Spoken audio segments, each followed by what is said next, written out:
Halo pemirsa, apa kabar? Senang sekali saya Astia Dika bisa kembali menemani Anda di program talk show yang syarat informasi inspiratif, apalagi kalau bukan bincang sehati.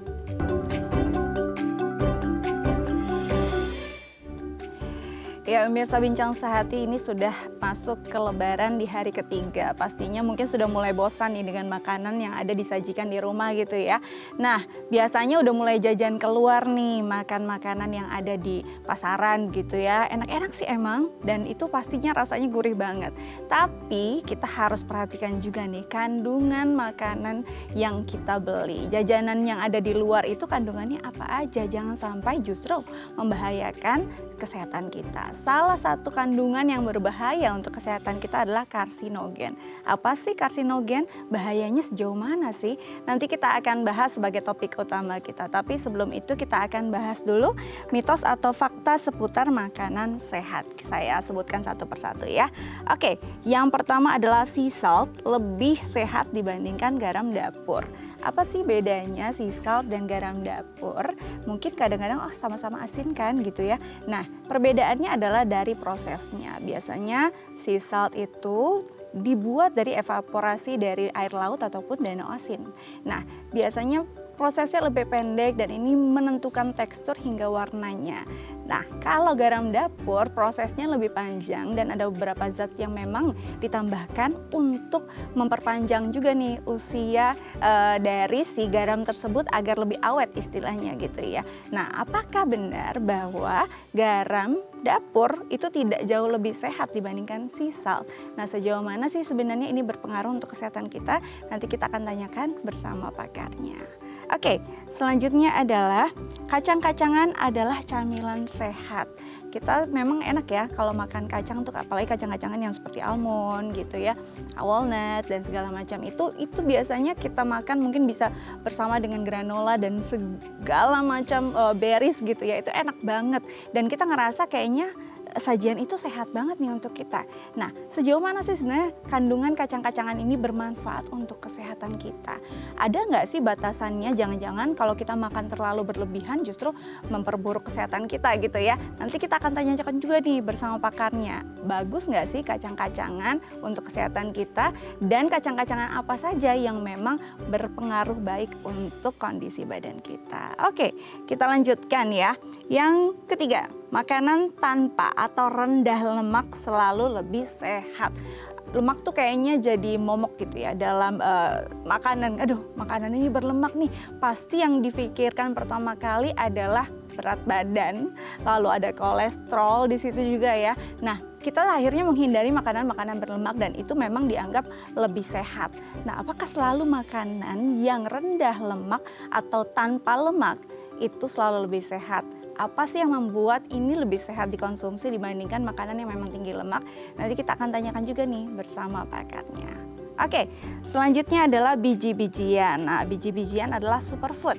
Apa sih biji-bijian yang biasanya kita konsumsi mungkin seperti chia seed, flaxseed, ataupun biji bunga matahari gitu ya. Ini makanan-makanan yang sekarang lagi hype juga nih untuk dikonsumsi oleh keluarga di Indonesia. Nah, sejauh mana sebenarnya biji-bijian ini punya kandungan yang baik untuk tubuh kita? Apa aja sih isinya kandungan dari biji-bijian tersebut?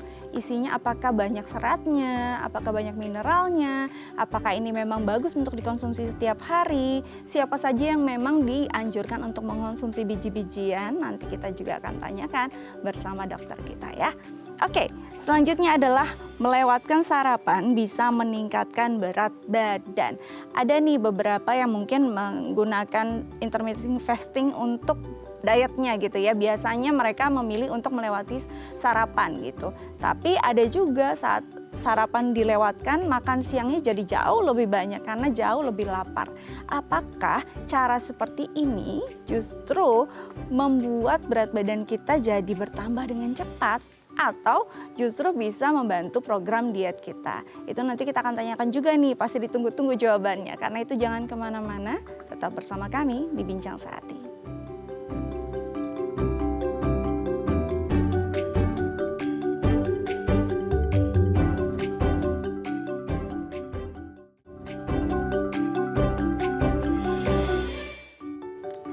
Ya pemirsa, kembali lagi bersama kami di Bincang Sehati. Di segmen sebelumnya saya sudah membahas beberapa mitos atau fakta seputar makanan sehat. Dan yang pastinya tidak mungkin saya jelaskan sendiri, pastinya harus bersama pakar dan dokter kita hari ini. Sudah hadir bersama saya di studio, Dr. Luciana Sutanto MS SPGK, spesialis gizi klinik dari Rumah Sakit Mitra Keluarga Kemayoran. Kita langsung sapa, halo dokter, apa kabar? Halo Mbak Dika. Cantik Baik, sekali hari ini nih, terima kasih sudah hadir di Bincang Sehati. Nih Mbak Dika yang cantik nih. Aduh, terima kasih dok. Dok, kita bicara tentang makanan sehat dulu nih ya. Mitos atau fakta seputar makanan sehat kan memang beredar di banyak gitu ya, di banyak sekali mungkin apalagi di internet gitu ya, dan banyak yang mungkin salah kaprah. Saya mau bahas satu persatu ya, dokter jelaskan. Oke, yang pertama, sea salt itu katanya lebih sehat dibandingkan garam dapur. Benar nggak sih dok? Apa yang membedakan sea salt dan garam dapur sebenarnya? Sebenarnya kalau dulu, kalau kita ketemu garam di meja tuh banyak kan dari sea salt ya. Tapi sekarang banyak juga yang dibuat dari mineral-mineral. Ya, tentu saja kandungan mineralnya lebih tinggi. Tapi sebenarnya bukan itu yang penting. Yang penting adalah seberapa banyak kita konsumsi. Karena keduanya itu yang kita pertimbangkan adalah kadar natriumnya dan itu tidak berbeda. Jadi bukan permasalahannya mau garam dapur atau sea saltnya. Sekarang memang sudah difikirkan juga oleh produsen garam, walaupun dari mineral-mineral yang dibuat gitu ya, sudah difikirkan kandungannya agar tetap sehat. Tapi permasalahannya berapa banyak, walaupun sesehat apapun gitu ya, mau Himalayan salt mau sea salt tetap ya namanya garam ya garam. Iya, anjurannya hanya 1 sendok teh sehari konsumsi garam. Apa yang terjadi dok kalau misalkan kita tuh kelebihan konsumsi garam? Kan ada orang yang apalagi orang Indonesia suka yang gurih, asin gitu kan? Iya, kalau ini sekalian peringatan ya buat yang darah tinggi, karena garam natrium itu di dalam darah mengikat cairan. Jadi mengikat cairan gitu ya. Ini juga yang kalau lagi program diet juga susah ya untuk turun berat badannya kalau terus-terusan makan garam banyak. Makanya ada yang diet garam juga ya dok ya? Ini yang perlu diluruskan juga. Gimana tuh dok? Coba. Karena kalau kita ingin menurunkan berat badan, sebenarnya yang harus dihilangkan itu adalah gula, lemak tubuh. Lemak tubuhnya. Jadi kalau natrium itu pengaruhnya ke cairan tubuh. Jadi sebenarnya nggak ada ngaruhnya gitu ya. Mau nggak pakai garam tapi makanannya berlemak tetap aja gitu ya. Jadi itu dia tadi sudah dijawab, mau sea salt, garam dapur sama aja. Selama kita milihnya juga dengan kondisi yang baik gitu ya. Tapi kuantitasnya harus yang dipikirkan. Selanjutnya adalah kacang-kacangan adalah camilan sehat. Sekarang kan juga lagi sering ya kita mungkin lebih makan kacang-kacangan nih, saya biar sehat nggak mau nyemil-nyemil yang lain gitu. Nah sebenarnya kacang-kacangan apa yang memang sehat menjadi camilan? Boleh disebut sehat, tetapi kalau konsumsinya berlebihan jadi tidak sehat. Karena kacang yang saya sudah lihat gambar-gambarnya tuh tadi udah ditayang. Kacang itu mengandung merupakan bahan makanan sumber protein nabati. Tetapi jangan lupa di dalam bahan makanan sumber protein baik nabati atau hewani itu juga mengandung lemak. Dan setelah masuk ke dalam tubuh, kalau kita memanfaatkan proteinnya bisa, tetapi kalau berlebihan tetap akan dijadikan kalori dan kalau kebanyakan akan jadi naik berat badan. Nah itu dia yang lebih serem lagi naik berat badan ya kan dok ya. Jadi tergantung kuantitasnya lagi gitu ya. Benar. Tapi sebenarnya kalau dari beragam macam kacang yang memang dianjurkan untuk jadi camilan gitu. Camilan kan berarti kan bukan bagian kecil dari makanan, ini lumayan kita sering makan jadinya kan gitu ya. Sebetulnya yang ideal itu kita makan sehari 3 kali, makan selingan sehari 2-3 kali. Boleh sih selingannya itu adalah si kacang tadi. Tetapi tentu saja jumlahnya nggak perlu banyak-banyak, namanya juga makanan selingan ya. Betul, berapa gram sih biasanya dok yang? Mungkin kalau kita lebih gampang kalau makannya tuh berapa butir gitu? oh kalau butir repot Nah, ngitungnya. ngitungnya ya. Jadi gimana? Jadi nimbang juga repot. setangan gitu ya, Oh, sekitar segenggam. 2 tangan, dua genggam itu udah cukup. Jangan sampai segini ya dok ya. Tergantung genggamannya. Tergantung genggaman siapa ya, Ya. dok ya.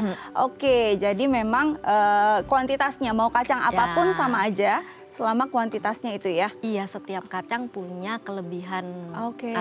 kelebihan zat gizi sendiri-sendiri. Tapi alangkah baiknya kalau kita makannya ganti-ganti. Jadi jangan kita satu aja ya. Kita mendapatkan variasi dari gizi-gizi yang dikandungnya. Oke, jadi nggak apa-apa loh kita makan kacang-kacangan sehat, tapi ya itu jangan banyak-banyak. sampai berlebihan, segenggam tangan aja ya, jangan sampai minjem genggaman satu tangan stoples. teman. Iya, aduh jadi banyak ya. Oke, selanjutnya adalah makanan tanpa atau rendah lemak itu sudah pasti sehat. Gimana nih dok? Itu mitos banget. Mitos banget, oke. Karena kita juga butuh lemak di dalam makanan yang kita konsumsi. Kalau kita bicara lemak yang kita konsumsi itu vitamin larut lemak, vitamin A, D, E, K itu ada di dalam lemak. Oh, oke. Dan nanti waktu masuk ke dalam tubuh diserapnya itu mesti ada lemaknya. Jadi lemak perlu, tapi konsumsinya jangan banyak-banyak. Jangan berlebihan. Iya. Ada batasnya gitu ya. Berapa banyak sesuai juga dari postur tubuhnya, berat badannya Benar. gitu Mau ya. naikin berat badan atau nurunin? Itu dia. Jadi nggak selalu atau nggak melulu kita tuh makan yang kalau bisa nggak ada lemaknya, nggak juga. Karena ada Iya. beberapa vitamin yang bisanya diserap oleh tubuh itu dengan si lemak tadi. Jangan sampai kita jadi kekurangan nutrisi ya dok Iya, ya. Oke, selanjutnya adalah biji-bijian adalah superfood. Nah ini juga lagi sering nih dok. Wah, Kayak ini chia seed. mitos banget. Nah gimana nih dok? Iya, itu Ini mitos mitos banget. banget. Oke, gimana Jadi jadinya? biji-bijian boleh menjadi bagian dari makanan yang kita konsumsi. Oke. Tetapi kalau mengharapkan zat aktif di dalam biji-bijian itu konsumsinya harus jumlah yang banyak. Oke. Ya, jadi nanti malah berlebihan. Malah berlebihan ya. Tapi kalau jadi bagian dari makanan yang kita konsumsi itu baik sekali ya menjadi variasi dari makanan sehingga kita dapat berbagai zat gizi. Apa yang terjadi kalau kita terlalu berlebihan nih? Karena kadang-kadang kita nggak tahu sebenarnya si biji-bijian yang kecil ini nih apa sih dampaknya gitu ya untuk tubuh kita kalau kita makan berlebihan? Banyak dampaknya, tetapi salah satunya misalnya Contoh akan misalnya chia seed. mengonsumsi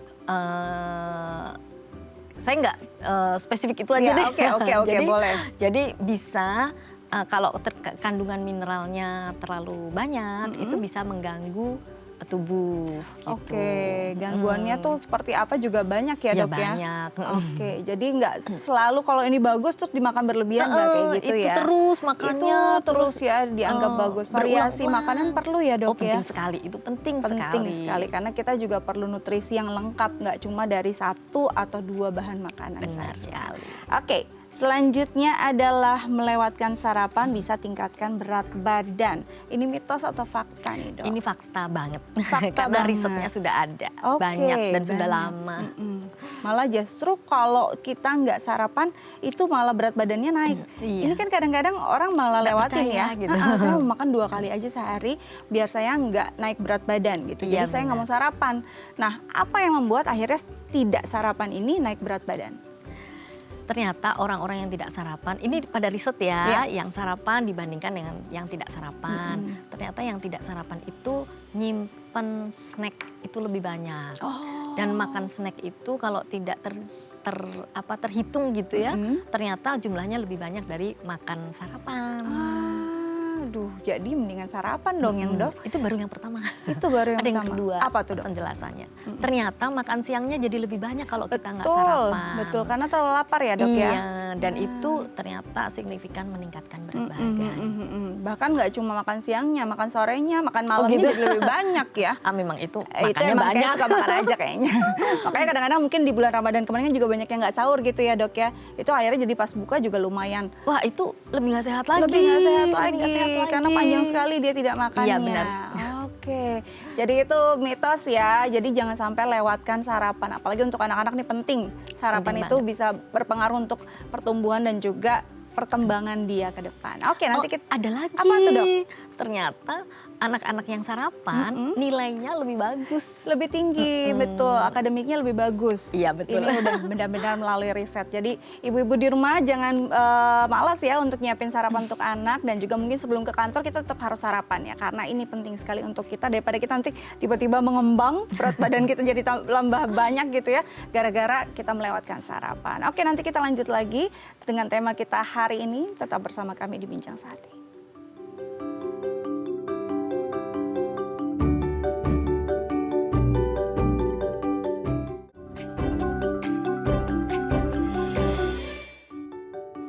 Ya pemirsa, kembali lagi bersama kami di Bincang Sehati. Dan kali ini kita akan membahas tentang bahaya kandungan karsinogen pada makanan. Nah, karsinogen ini apa sih?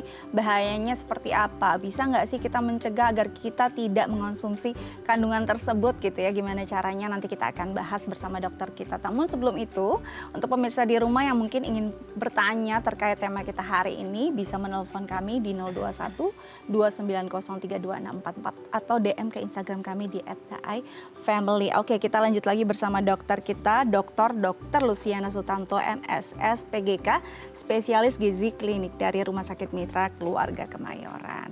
Oke, dok, kita bicara tentang makanan dan kandungannya. Yang kandungannya ini mungkin masih awam ya didengar, yaitu karsinogen. Sebenarnya karsinogen itu apa sih?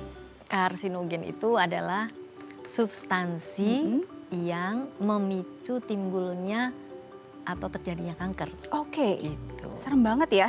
Ini bisa langsung sampai ke kanker ya, bukan cuma sakit perut gitu ya. Bukan cuma masalah-masalah yang seperti diare dan segala macam. Ini bisa sampai ke arah kanker gitu. Nah, karsinogen sendiri itu apakah memang begitu banyak di dalam makanan sampai kita nggak tahu nih, padahal ini kan sangat berbahaya. Banyak. Tetapi sebenarnya tidak perlu ditakuti sampai nggak makan. Oke. Jadi zat yang bersifat zat karsinogen itu dia kan memicu kanker, tapi harus dikonsumsi dalam jumlah banyak dan lama. Oke, tidak langsung gitu ya? Iya, nggak langsung. Nggak langsung. Karena, sorry, ya, jadi mau potong. Nggak apa-apa, Jadi dok. karena di dalam makanan juga ada zat yang mencegah counter dari zat karsinogen. Oke, memerangi si zat tersebut benar. ya. Oke, dok, sebenarnya kalau kita kan jadi takut nih makan apa nih yang jangan-jangan ada loh zat ini loh di dalam makanan kita. Banyak loh itu. Nah, makanan-makanan apa saja yang pastinya nih banyak valid isinya pasti ada karsinogen. Iya, tetapi tidak bisa dihindari begitu gampangnya. Oke. Contohnya makanan-makanan yang hangus. Oke. Makanan yang dimasak panas sekali. Panas sekali, oke. Terus dipanggang.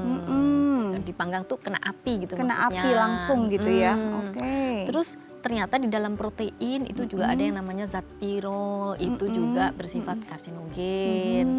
Terus apalagi ya? Kalau di jajan-jajanan luar gitu, dok? Itu pewarna makanan dan pengawet itu juga bisa. Berarti dan kayak ada di permen-permen yang anak-anak nggak usah takut kalau konsumsinya tidak berlebihan. Jangan sampai sepabrik lah ya, dok ya. Oke, nah dok, tapi kan ini kan walaupun tidak berlebihan, pelan-pelan, tapi kalau menjadi konsumsi tiap hari, konsumsi harian ini kan juga pastinya akan endingnya ada penyakit yang cukup menakutkan gitu ya. Iya. Nah, gimana caranya kita bisa menghindari kandungan ini masuk ke dalam tubuh kita? Tapi kita nggak parno gitu loh, dok. Kayaknya nggak bisa deh. Aduh. Karena memang akan masuk, tetapi di dalam makanan itu juga ada yang mengcounternya. Oke. Karsinogennya. Nah, gitu. counternya apa biasanya kandungannya? Vitamin A, vitamin E ini yang banyak disebutkan dan di riset ya, omega 3 gitu. Tapi kan tidak bisa kita saya hanya makan makanan yang mengandung vitamin A. Karena vitamin A itu juga, meskipun dia bekerja sebagai antioksidan untuk melawan kanker juga, dia juga harus bekerja sama dengan zat-zat lain. Jadi apa itu? Yang penting adalah kita makan sehat dan lengkap. Yang penting sehat dan lengkap. Tapi kalau misalkan ini sudah jadi keseharian gitu ya, kita mungkin makan seperti ciki setiap hari, makanan-makanan yang dibungkus diawetkan gitu ya, memang awet gitu. Ini tiap hari nih saya nyemil. Biasanya berapa tahun kita akhirnya sudah menemui si kanker tersebut? Risetnya bervariasi ya, berapa tahunnya ya, tetapi itu bisa memicu kalau berlebihan. Tapi kan kalau tadi disebutkan saya setiap hari nyemil ini, ya itu namanya makan nggak sehat itu. Betul, Mbak Dika. Karena ya. yang sehat itu kita makan cemilan itu satu harus terukur jumlahnya, terus jenisnya bervariasi. Jangan mengkonsumsi makanan yang bukan makanan gitu, misalnya pewarna bukan makanan dipakai, ya itu sudah salah ya. Nah, ya itu dia. Kalau makanan ya boleh dikonsumsi. Berarti penting banget dong kita sebelum membeli makanan tuh bisa lihat komposisinya apa saja. Kalau makanan sudah boleh edar, terutama sudah resmi Badan POM ya, ya pasti itu boleh dikonsumsi. Tapi kalau makannya berlebihan itu tanggung jawab masing-masing. Nah, itu dia. Nah, kalau yang sudah boleh edar pastinya memang sudah lewat pengawasan secara klinis ya. Boleh dikonsumsi. Betul, boleh dikonsumsi. Nah, bagaimana nih makanan-makanannya, kan banyak juga yang mungkin jajanan yang di pasar gitu ya, makan-makanan di pinggir jalan gitu. Kan nggak mungkin juga kita hindari, kadang-kadang pengen juga kan jajan seperti itu. Gimana Dan dok? itu boleh, tapi ada tadi yang belum disebutkan. Kalau tadi kita ngomong zat-zat makanan apa sih yang menyebabkan kanker, ternyata obesitas juga berperan menimbulkan kanker. Jadi kalau makanan berlebihan, meskipun sehat-sehat tapi dikonsumsi berlebihan, orang jadi obesitas, itu jadi berisiko terkena kanker. Jadi bukan cuma makanan yang disalahkan, sebenarnya pola kita makan ya. Selain pola makan juga pola hidup. Betul. Misalnya merokok, saya makannya udah sehat banget nih, tapi merokok. Makanya udah sehat banget, nggak olahraga, ya itu nggak sehat jadinya. Jadinya tetap nggak sehat. Sebenarnya harus komplit nih, harus benar-benar ya sehat dari segala aspek makanannya, kuantitasnya, pola makannya, pola hidupnya. Baru kita bisa menghindari si kanker tadi. Kalau enggak ya wassalam deh, itu berarti pilihan masing-masing gitu ya. Nah, sejauh mana nih si karsinogen ini berpengaruh pada kesehatan kita secara dari fase ke fase? Apakah langsung nanti dia berdampaknya hanya pada kanker saja atau sebenarnya akan ada dampak lain? Kalau kita bicara kanker itu mulanya dari sel, jadi kecil ya, kecil. Iya betul, kecil terus sekali. Dia selnya nih jadi nakal, jadi berkembang tidak sesuai normal. Abnormal ya? Ya, berkembang besar banyak gitu. Kadang-kadang tidak berasa sampai kalau dia berkembangnya di tempat-tempat yang longgar, bagian tubuh yang longgar, dia bisa berkembang. Orangnya tidak ada keluhan, tidak berasa. Tidak merasakan ya. Ya, tapi kalau dia berkembang di tempat-tempat yang sempit, mungkin juga baru berkembang sedikit sudah mengganggu, atau berkembang di tempat-tempat yang dia harus berfungsi. Nah, baru kecil sudah mengganggu fungsi gitu ya. Jadi terus curiga, terus periksa, terus ketahuan gitu. Atau dari check up. Jadi memang kanker itu sel kecil yang tumbuh abnormal dan pelan-pelan membesar terus ya beranak pinak dan mengganggu.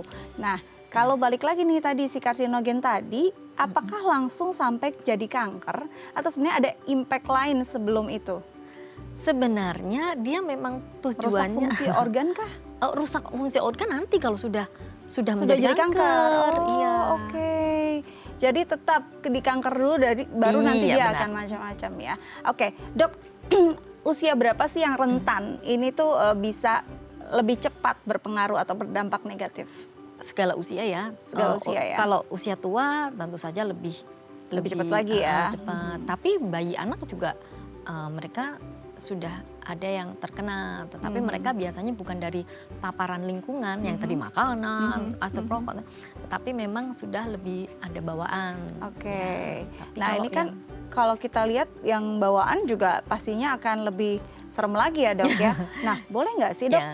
Kadang-kadang banyak juga nih orang tua zaman sekarang nih memang tidak memberikan makanan-makanan yang mungkin jajanan yang bebas gitu ya di pasaran ya. Maunya semua makanan yang dibuat di rumah untuk si anak gitu. Boleh banget. Tapi rata-rata anak tersebut ketika nanti dewasa, nggak sampai dewasa deh mungkin SD gitu jajan, tiba-tiba langsung sakit gitu dok. Kayaknya kurang punya kekebalan tubuh. Makanya suka bingung gimana nih dok? Wah, ini lebih complicated nih jawabnya. Jadi sebetulnya sekarang ini kan lagi tren 1000 hari pertama kehidupan ya Mbak Dika. Betul. Nah, untuk kita punya anak sehat itu dari hamil, terus lahir sampai usia 2 tahun itu penting banget. Malah disebut golden period ya. Oh ya, betul. Setelah itu lifestyle harus bagus karena tadi bener banget tuh Mbak Dika yang ngomong setelah masuk sekolah ya memang anak usia sekolah itu sudah mulai terpapar dan udah mulai bisa menikmati makanan di kalau luar dulu rumah. TV ya TV majalah, sekarang sosmed udah pegang. Iya, udah tahu nih Iklan makanan. udah, ya benar. Ya jadi pola makan sehat. Ini kalau karena saya dokter spesialis gizi ya, kalau saya dokter yang lain pasti juga pola itu yang sehat gitu ya. Betul. Pola makan yang sehat itu harus diterapkan dari seawal mungkin. Gitu. Nah, pola makan yang sehat bagaimana nih kita bisa terapkan pada anak sedini mungkin? Kan kita biasanya tahu ya memang sesuai tahapannya saja gitu ya. Apakah sebenarnya ada cara lain atau cara yang sebenarnya masih salah nih diterapkan pada anak kita? Contoh misalnya kita sudah memberikan makanan-makanan yang tidak sesuai teksturnya dan segala macam gitu. Apakah memang masih salah nih prakteknya di Indonesia? Jadi gini, kalau di bawah 6 tahun sebelum masuk usia sekolah, itu memang menjadi tanggung jawab orang tua karena belum ketemu mana-mana ya dulu. Betul. Sekarang sosmed udah masuk gimana ceritanya, risetnya harus diulang lagi kali ya. Betul. Jadi ASI eksklusif itu kan ibunya nih makannya yang harus sehat. Terus MPASI. MPASI disediakan oleh rumah, oleh ibu pengasuh dan keluarga gitu ya. Tapi nanti begitu sudah mulai mau belajar makan yang MPASI di atas 1 tahun, ini kan anak udah bisa melihat nih ya, mamanya nggak suka makan sayur, bapaknya sukanya makan gorengan misalnya gitu, bapaknya merokok. Nah dia akan mempelajari itu, jadi kita tidak bisa mengharapkan anak tuh diajarin terus belajar sendiri, apalagi dinasihati terus nanti ikut terus nanti nurut, nggak bisa, harus dicontohin di rumah, dicontohin dengan ekspresi yang menyenangkan ya. Misalnya disuguhkan sayur terus iya ini makanan sehat misalnya gitu, kita makan gitu, bukan ada sayur tuh saya nggak doyan. Kalau ada anggota keluarga yang begitu yang dewasa dia akan pasti dia melihat oh kenapa ya nggak doyan ya, berarti sayur nggak enak gitu ya. Jadi yang saya dikasih makanan yang terpisah sendiri. Betul. Kok saya beda nih dari anggota keluarga yang lain. Yang itu enak, yang ini. Kenapa saya nggak disamain ya? Oke, nanti kita lanjut lagi nih dok ya tentang makanan yang sehat sebenarnya ya, dan sejak dini memang sudah harus diterapkan dan dikenalkan. Nah, nanti kita akan bahas lebih jauh, karena itu jangan kemana-mana, tetap bersama kami di Bincang Sehati.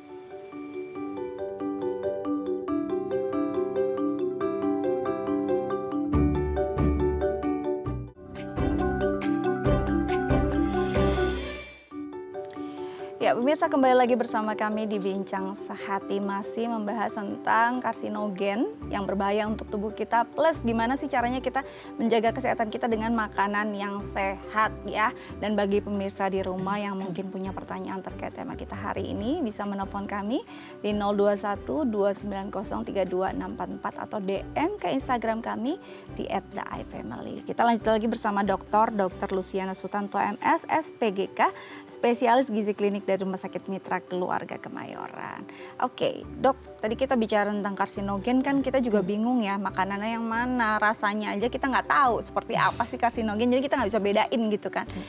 Mungkin cuma bisa yang berpotensi mempunyai atau mengandung karsinogen yang harus kita hindari, tadi seperti makanan yang langsung terkena api, lalu seperti ada arang gitu ya, mungkin kalau kita makan yang dibakar gitu kan. Susah menghindari. Betul, tapi sulit gitu kan ya. Jadi berarti masalah yang harus kita jadi fokus adalah bagaimana kita menerapkan pola makan sehat. Itu lebih gampang. Itu lebih gampang dibandingkan kita menghindari kandungannya, karena kita juga nggak mungkin meneliti satu persatu. Betul kan ya.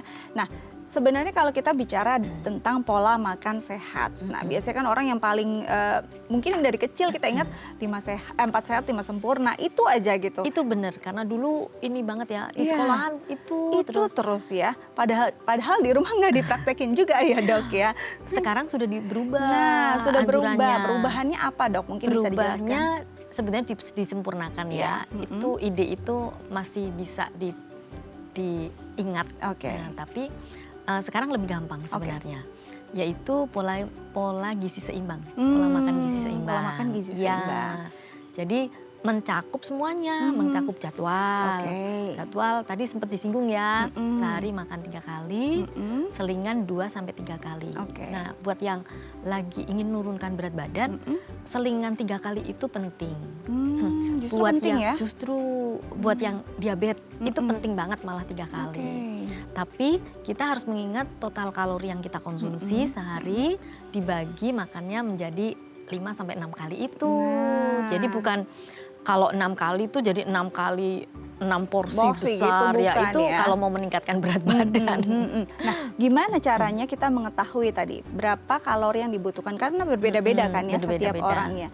Bagaimana sih dok caranya? Mungkin yang sederhana deh. Kalau ngitung kalori pasti rumit untuk awam ya. Betul, pasti harusnya dengan spesialis juga ya. Iya, dengan dokter spesialis gizi atau ahli gizi itu biasanya dihitung dengan lengkap. Tapi bisa cara mudahnya begini. Kalau berat badan naik terus nih, naik terusnya ngukurnya jangan setahun sekali ya. Jangan kalau bajunya udah sempit terus. Iya, baru ngukur ya. Baru dok, nimbang ya? itu udah telat. Betul. Jadi mesti kalau ingin memantau seminggu sekali. Kalau beratnya cenderung naik, naiknya meskipun setengah kilo, 1/4 kilo, kayaknya sedikit banget ya 1/4 kilo tuh. Dan itu nggak bisa diukur tiap hari ya, kalau 1/4 kilo, setengah kilo ya. Nggak ketemu tuh angka di timbangannya. Dan dipengaruhi air soalnya tubuh kita. Nah itu tidak terbaca. Sehingga anjurannya seminggu sekali. Kalau naik terus berarti mungkin asupan kalorinya berlebih atau yang kedua kegiatannya kurang olahraga, nggak olahraga dan nggak beraktivitas fisik, duduk terus, makan terus ya, Netflixan terus ya dok ya. Jadi inget COVID ya. Iya betul. Oke. Jadi itu memang berpengaruh dari tergantung nih setiap fasenya tuh kenaikannya berapa, kecenderungannya seperti apa. Nggak bisa juga tiba-tiba datang ke dokter, saya naik berat badan 3 kilo, ukurnya setahun yang lalu nggak bisa kayak gitu ya. Benar-benar ukur seminggu sekali, harus dilihat gimana grafiknya ya dok. Dan bisa dilihat juga nih masalahnya ada di mana. Bisa jadi bukan karena makannya aja, tapi aktivitas dan juga olahraganya. Jenis makanannya. Betul. Makannya biasa aja, tapi karena nggak makan sayur nih, nah jadi beratnya naik. Nah, saya makannya dikit tapi gorengan doang gitu ya dok. Itu tetap aja ya dok ya.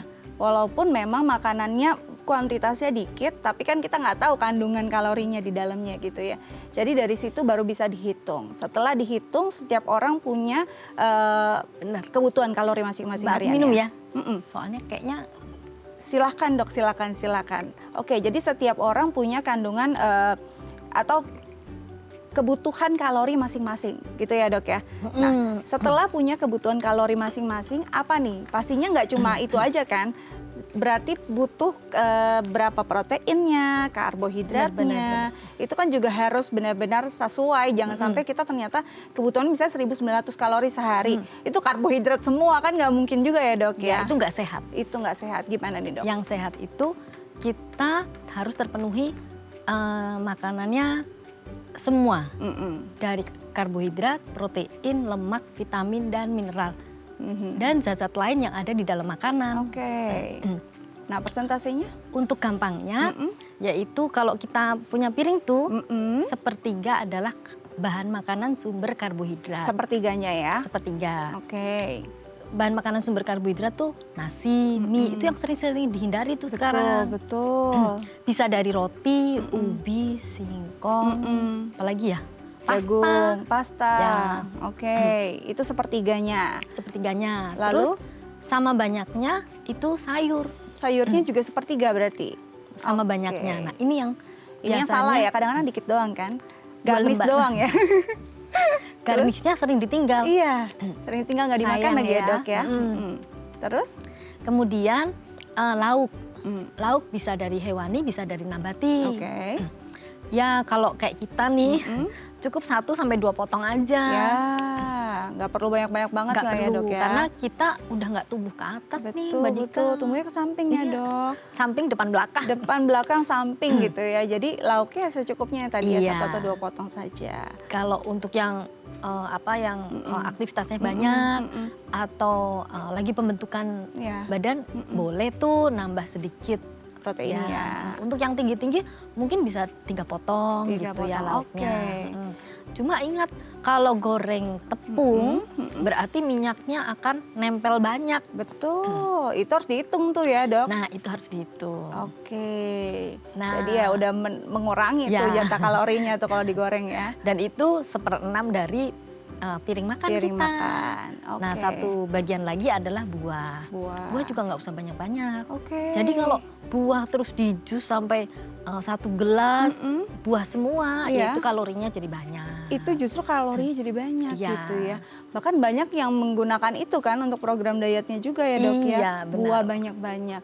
Nah yang kadang-kadang itu nggak kita pikirkan adalah selingannya, bukan selingan sih, mungkin pelengkap-pelengkapnya nih dok ya.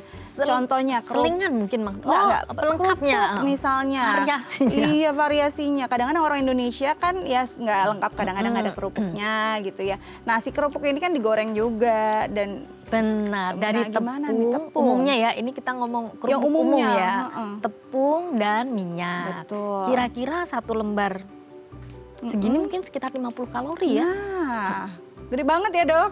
Kalau 10 lembar 500.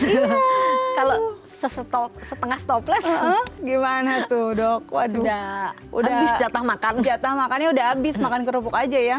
Nah itu Bisa pasti, jadi. Iya Jadi pastinya. makannya 1-2 aja kan 1-2 ya, dan nggak selalu harus perlu ada sebenarnya. Iya benar. Karena ya memang itu ya Harus. buat selingan variasi makanan Ya, pelengkap. kita ya. Pelengkap makanan. Biar makanannya mungkin lebih ya, kalau lagi Lebih nggak nafsu enak. makan boleh deh ada kerupuk dikit. Ya, Jangan benar. tiap hari. Oke, setelah itu berarti yang tadi persentasenya itu sama ya, makan pagi, makan siang, makan malam segitu ya dok ya? Kira-kira seperti Kira-kira itu. seperti itu. Nah kalau selingannya nih gimana nih dok? Selingan. Kadang-kadang selingan lebih banyak loh dok daripada makanannya udah batagor, cimol segala itu macam. bukan selingan itu kayaknya. Itu makanya udah makan berat sebenarnya dok ya. Benar Kadang-kadang sekali. kita tuh nganggapnya jadi selingan gitu. Wah, itu salah kaprah salah ya. kaprah. Nah selingan itu seperti apa sebenarnya dok? Selingan tuh apa aja boleh sebetulnya. Bisa kita ngomong yang lebih makanan ini ya kayaknya sehat ya. Iya. Sebetulnya sih apa aja boleh ya. Misalnya susu, Hmm. yogurt, kacang tadi kita udah bahas kacang. ya, segenggam kacang gitu Iya, ya. sebetulnya biskuit juga boleh. Biskuit jangan banyak-banyak, jangan 1 Betul, bungkus. jangan 1 bungkus. Oke. 2-3 keping. Kalau kepingannya rada kecil ya. Biskuit sekarang ada yang gede banget. Betul. Jadi selingan tuh nggak bukannya bakso gitu ya, bukannya batagor ya, cilok itu bukan. Sebenarnya itu masuk makan yang tadi. Itu bisa masuk makan, tapi kalau cuma 1-2 potong ya bisa Ya, jadi untuk selingan. Oke. Iya, karena Jadi kita memang mau ngitung kalori ya. iya, Mbak harus Dika ya. kalorinya gitu kan ya. Nah ini nih permasalahan yang ngitung kalori tuh ribet banget. Orang Benar. mikirnya, duh masa saya harus pakai timbangan sih, saya juga nggak tahu. Bahkan kadang-kadang mungkin di dalam 1 brokoli aja kan nggak cuma serat kan, ada Iya, karbonya benar. juga, ada macam-macam. dalam Karbonya situ. dikit banget kalau sayur.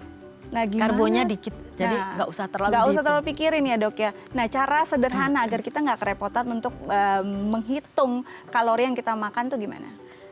Seperti tadi sebenarnya, makan pagi apakah sudah lengkap? Oke. Makan siang dan malam sudah lengkap. Untuk selingannya perhitungannya kira-kira 150 sampai 200 kalori itu udah cukup banget gitu. Oke. Jadi gampang ya kalau makanannya ada tulisannya. Tapi untuk perhitungan-perhitungan dengan rencana makan yang komplit sih memang mesti konsultasi. Nah itu dia nih.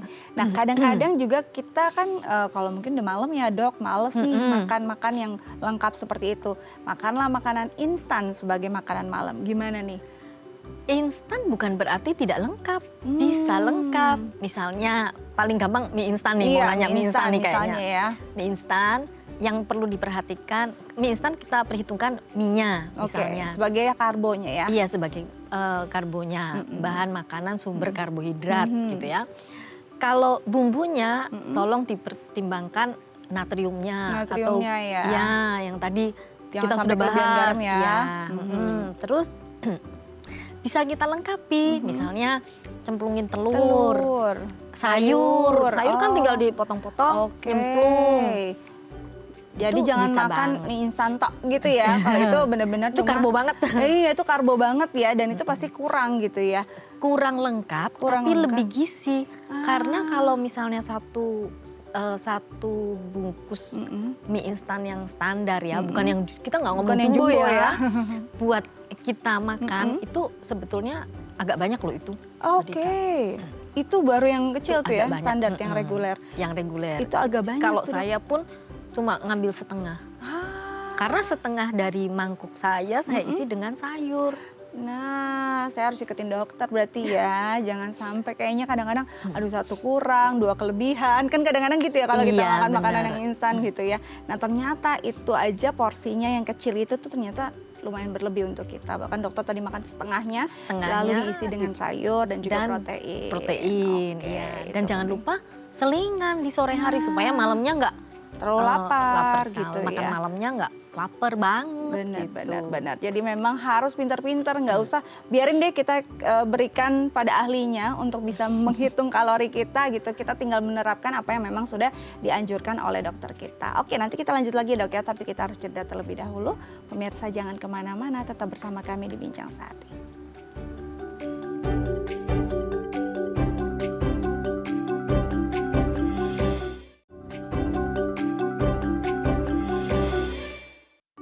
Oke pemirsa, kembali lagi bersama kami di Bincang Sehati. Masih bersama kami dan dokter kita ada Dr. Luciana Sutanto, MS SPGK Spesialis Gizi Klinik dari Rumah Sakit Mitra Keluarga Kemayoran. Hari ini kita akan bahas tips nih bagi pemirsa di rumah yang mungkin sibuk banget, mobilitas tinggi tapi pengen makannya tetap sehat gitu, pola makannya tetap maunya yang baik gitu ya.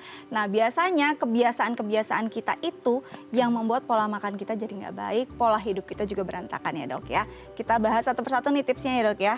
Yang pertama adalah ini nih, yang tadi kita sebenarnya sudah sempat singgung di segmen pertama, yaitu tidak melewatkan sarapan.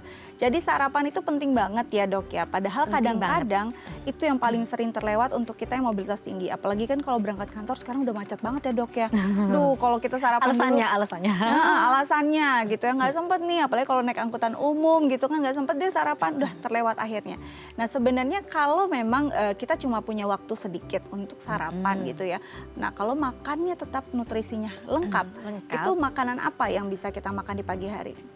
Waduh, maksudnya sedikitnya tuh gimana? Ya kita cuma punya waktu sedikit, nggak bisa makan lama-lama, tapi kita mau punya nutrisi yang cukup lengkap. Kalau misalnya bisa ada yang membantu menyiapkan, bisa makan nasi goreng tuh. Oke, nasi goreng kan satu ya. piring langsung Cukup ya dok ya, ada sayurnya, ada ininya ya, proteinnya. Atau apa ya, misalnya susu dan ya. roti sambil dandan gitu, sambil make up. Sambil make up ya. Sambil make up, makan roti sama susu kan nggak repot gitu ya. Kalau makannya harus sup terus ini, wah mungkin agak repot ya. Kalau kayak oatmeal atau apa itu bisa nggak sih dok? Iya, oatmeal masuk dalam bahan makanan sumber karbohidrat. Oke, berarti tambahannya apa agar tetap harus ada sayur dan buah. Tetap ya. Bisa kita masukkan mungkin kacang-kacangan juga kali ya dok ya di situ ya.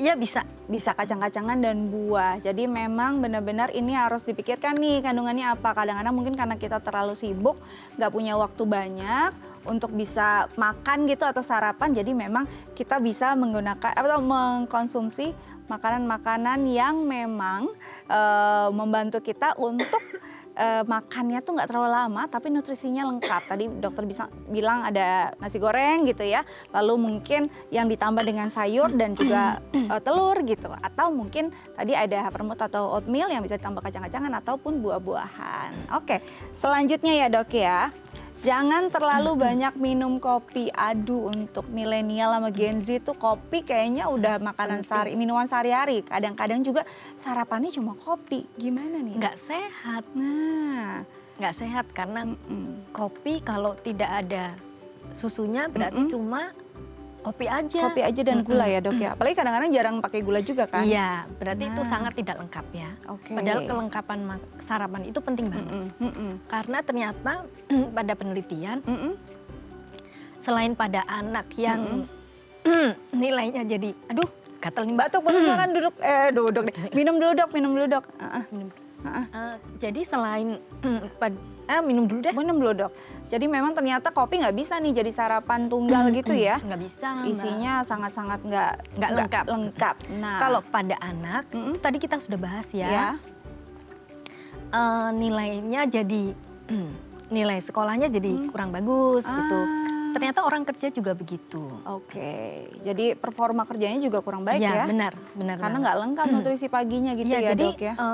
kalau pagi itu lapar, orang yang lapar kadar gula darahnya akan turun, konsentrasinya terganggu, gitu Mbak. Oke, jadi harus lengkap nutrisinya, apalagi memulai hari gitu ya, karena itu akan menentukan hari kita ke depannya sampai nanti kita malam selesai bekerja. Oke, selanjutnya nih terakhir, banyak minum air putih. Air putih itu juga ada kapasitasnya masing-masing setiap orang kan, nggak bisa kita patok 2 liter aja semuanya gitu ya dok ya. Sejauh mana air putihnya memang penting? Penting karena metabolisme tubuh kita itu tergantung pada air. Oke. Jadi kekurangan air dalam jumlah yang sedikit, sedikit itu kurang dari 5% ya, 2, sekian persen itu sudah mengganggu konsentrasi. Oh ya? Sehingga orang-orang yang kerja harus rutin teratur minum. Itu cuma 5% loh kurangnya. 2, sekian persen, 2,4% kok nggak salah. Itu sudah mengganggu konsentrasi. Pantesan ada jargon ya, nggak pantas lemot belum minum gitu bener. Kan ya. Nah itu memang ternyata bukan cuma meme aja gitu, bukan cuma jargon aja, itu memang benar-benar terjadi. Benar. Gimana kalau kita kurang ya dok? Dehidrasi. Dehidrasi. Wow, dampaknya kemana-mana. Sampai ke penyakit-penyakit. Betul. Oke, jadi banyak banget. Apalagi kalau kita udah 9 to 5, duduk aja, jarang minum, udah deh. Alhasil sebentar lagi ke rumah sakit, udah ada banyak penyakit nih yang bakal kita hadapi. Oke dokter, terima kasih banyak sudah berbagi bersama kami di Bincang Sehati. Semoga ini berguna untuk pemirsa Bincang Sehati ya. Terima kasih juga sudah diundang. Terus sehat ya dok ya, biar bisa terus berbagi informasi. Oke pemirsa, hari ini gimana nih? Yang kemarin habis makan ketupat banyak-banyak, sekarang kita kasih informasi tentang pola makan sehat. Yuk kita tata lagi yuk makan sehat kita, pola hidup sehat kita, biar kita lebih bisa menghadapi hari dengan performa yang terbaik. Oke, saksikan terus Bincang Sehati live jam 10 pagi dari Senin hingga Jumat hanya di DAI TV. Saya Astia Dika pamit undur diri, sampai jumpa.